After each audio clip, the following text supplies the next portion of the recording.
നാസ് home ഡിസിൻഫോയുടെ പുതിയ വീഡിയോയിലേക്ക് സ്വാഗതം. എൻ്റെ ഇന്നത്തെ ട്രാക്കിങ് ഡയലോഗ് DTH ഒരു പുതിയ ചാനൽ വന്നിട്ടുണ്ട്. പുതിയ TP ആണ്. 11,568 ഹൊറിസോണ്ടൽ 83,32 സിമ്പിൾ റൈറ്റിൽ ഒരു ചാനൽ പുതിയതായിട്ട് വന്നിട്ടുണ്ട്. അത് ട്രാക്ക് ചെയ്താണ്. ഈ കാണുന്നതാണ് TP. സോളിഡിൻ്റെ 6 ഡിഷിലാണ് ട്രാക്ക് ചെയ്തിട്ടുള്ളത്. ശേഷം വേക്ക് ഹൈറ്റ് വരുന്നത് 1 അടി ഹൈറ്റിലാണ് അതിൻ്റെ അലൈൻമെൻറ്റ് നിൽക്കുന്നത്.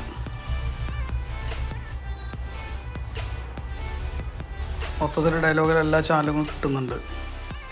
ഇപ്പോൾ നിലവിൽ അതിൽ 15ഓളം ചാനലുകളാണ് വന്നിട്ടുള്ളത്. പക്ഷേ അതിൽ 5 ചാനലുകൾ വർക്കിംഗ് ഉള്ളൂ. ബാക്കിയൊക്കെ ടെസ്റ്റിലാണ്. എത്ര നിൽക്കുന്നൊന്നും പറയാൻ പറ്റില്ല. കുറച്ച് സിഗ്നൽ കമ്മിയുള്ളൊരു TP ആണ്. വീഡിയോ ഇഷ്ടപ്പെട്ടാൽ സബ്സ്ക്രൈബ് ചെയ്യാൻ മറക്കണ്ട, ലൈക്ക് ചെയ്യുക, കമൻറ്റ് ചെയ്യുക. അടുത്ത വീഡിയോ ആയിട്ട് വീണ്ടും കാണാം. എല്ലാവർക്കും നമസ്കാരം.